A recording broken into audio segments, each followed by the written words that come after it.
Shano says he walked to school. How far? About a mile. And in the 70s, because you're what, 15 years younger than me, or more or less, almost 20 years younger than me. Yeah. So, yeah. So geez, time flies, huh? What a future you have ahead of you.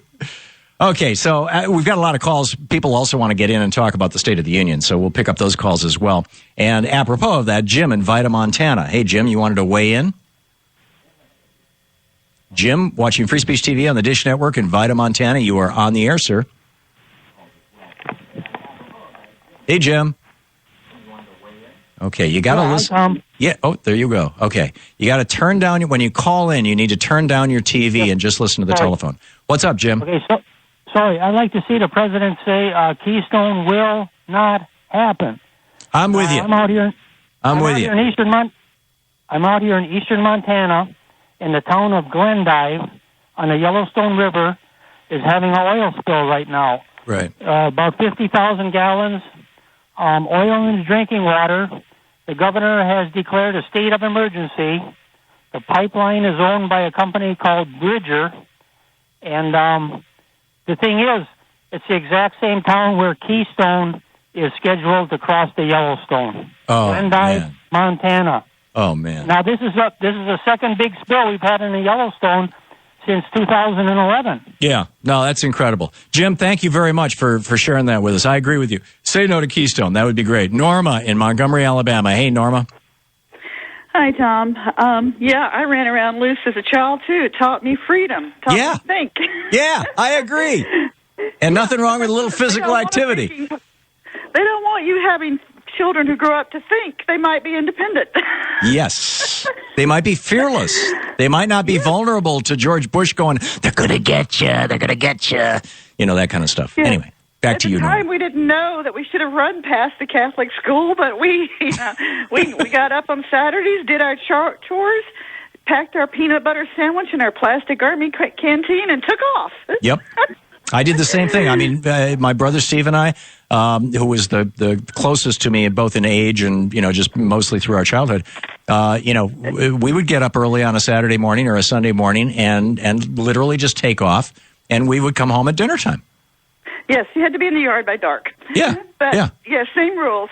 But no, what I wanted to talk about is everybody keeps talking about how wealthy those 80 people are. It was even on NBC last night that there are 80 people who own the majority of the wealth in the world. Well, they own an amount of wealth equal to half of everybody else. Yes. Okay. And also, you keep talking about they want to cut this program and they want to cut that program because you can't afford all these subsidies. And, yes, I do believe we should cut all subsidies to oil and forget the XL pipeline. Ask Oklahoma if they want it. But if you stop and think about it, somebody out there, please do the math while I'm talking. How much is a mortgage? What is a monthly mortgage payment? How much is the car payment? And if you've got to have two, like here in Montgomery, if you want your wife to work, she has to have a car. Right. A mortgage payment, 2 car payments. The utilities, especially in the winter and in the summer, when it's hot or it's cold, you're looking at $400 a month. Add up communication costs. This is now a percentage of your income. Right. We're running out of time, Norma. You want to get to your punchline? You got to have $40 an hour minimum wage. Yeah. Well, the minimum wage would be around $20 an hour if it kept up with productivity. Thank you, Norma. Excellent point.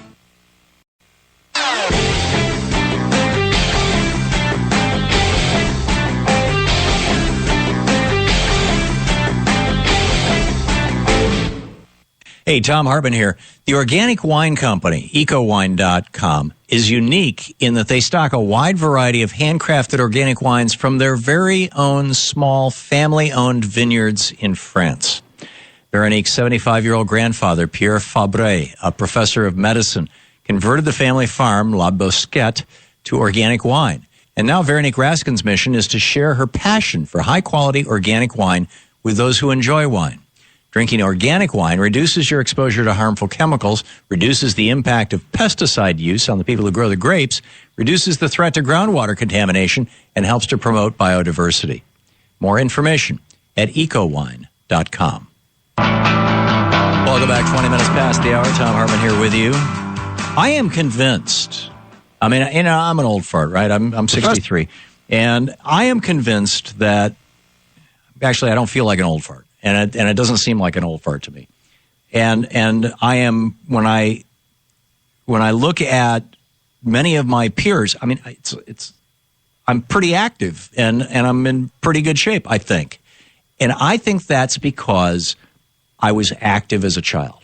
And it's just right across the board. I think this is just absolutely true. We need to stop bubble wrapping our kids. And I can tell you, Louise and I did not bubble wrap our kids when they were growing up. And that was the 70s and 80s and not so much the 90s. By that time, I think they were all out of the house. But, anyway. Shotzi in Lexington, Kentucky. Hey, Shotzi. Hey, hi, Tom. I'm listening, and, I have to tell you that I somehow have become this person, this bubble wrap mom. Really? Yeah. How did it happen? I don't even understand how. I don't know, but I appreciate the perspective of letting go. And, I have 4 teenagers.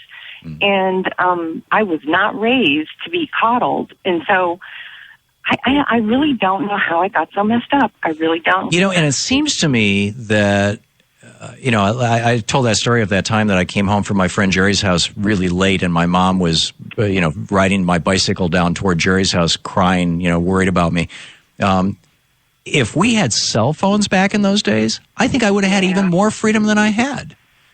And, Yeah, it's bad now. I mean, we know we can, not that I do this, but you can like GPS track your child. And, I'm disgusted by the whole thing. I mean, myself included. And I try to let go, but I don't even know what I'm afraid of, to tell you the truth. I mean, well, we've had fear shoved down our throats. I mean, fear has been fear is like the driving thing on television. Fear drove us into the wars in Iraq and Afghanistan. Fear of the bad guys who got us on 9/11.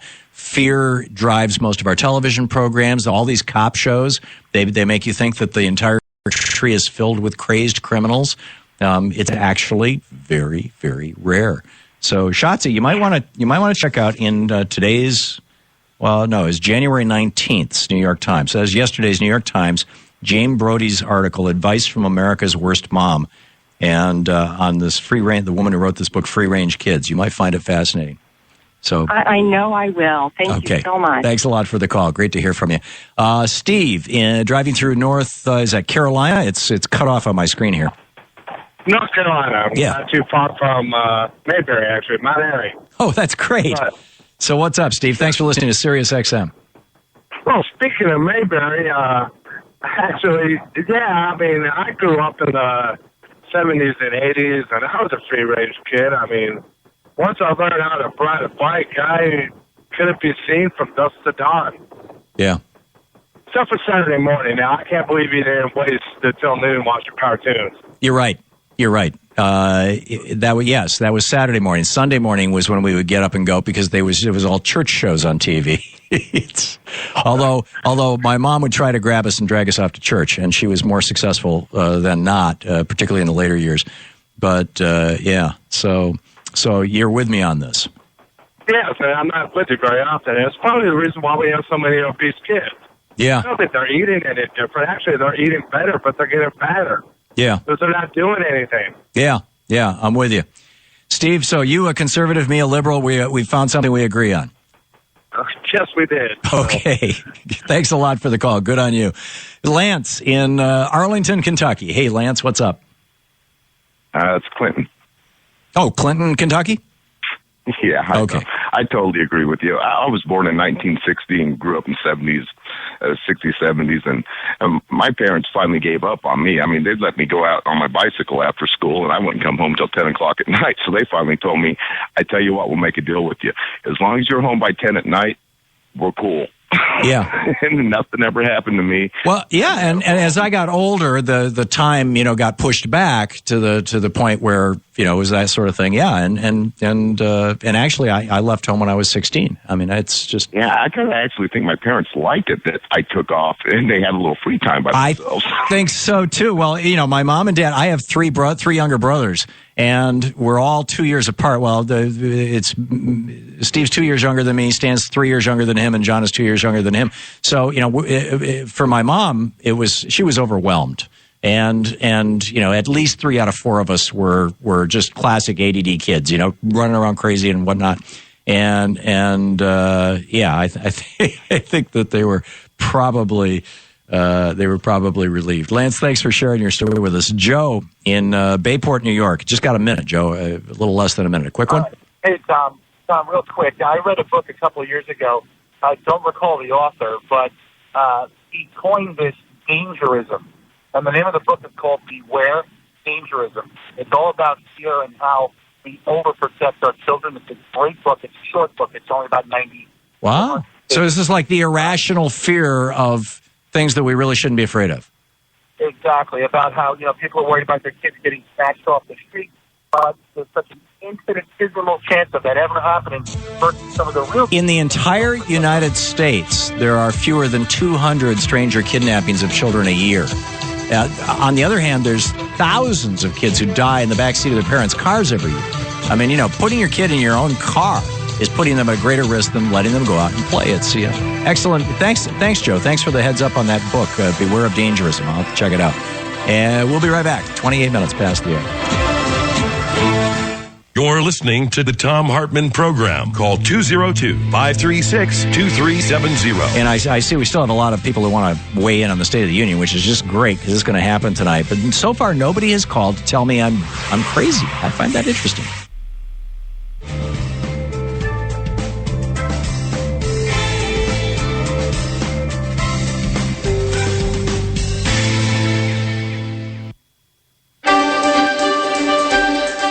Thom Hartmann here on the best of the rest of science and green news.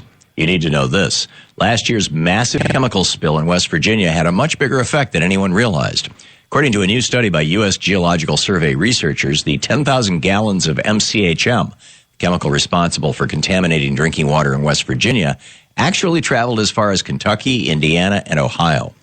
While it may seem obvious that the chemical made its way downstream, researchers say that crude MCHM was found nearly 400 miles away from the incident.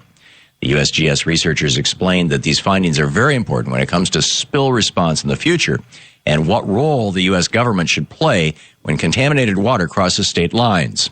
In addition to proving the importance of oversight, the Freedom Industries spill showed how easily weak regulations on one chemical plant can threaten the lives of many Americans. We already know that inadequate safety precautions left 300,000 people without drinking water. Now we know that those weak standards impacted people hundreds of miles away as well. This massive spill is a prime example of why strong federal regulation and enforcement are important, why it takes a federal response to deal with an environmental disaster. Chemical leaks don't stop contaminating waterways at state borders, just like oil spills don't stop having an environmental impact at the state line. That's why we have to come together as a nation to prevent these disasters, to deal with the ones that occur, and to hold the perpetrators accountable. No state can deal with these issues alone. Perhaps someone should remind Republicans about this before they do away with all of our vital environmental regulation. We've already heard about roads that can create solar energy, and thanks to a new discovery, someday we may see roads that clean up pollution. Scientists have found a new type of asphalt that can actually capture and store carbon. And amazingly, it's affordable. These findings were published recently in the journal Applied Materials and Interfaces, and they could provide a way to clean harmful carbon out of our atmosphere. The material was discovered by scientists trying to find ways to keep carbon dioxide from natural gas wells out of our environment. They discovered an asphalt powder that can absorb carbon molecules at room temperature and hold 114% of its own weight in carbon. In a news release about the findings, one of the researchers said, quote, "This provides an ultra-inexpensive route to a high-value material for the capture of carbon dioxide from natural gas streams," end quote. This purpose alone could go a long way towards protecting our environment. The implications for the future make it a much more important discovery. Building roads that fight global warming may sound like science fiction, but before we know it, they could be science fact. Despite many warnings about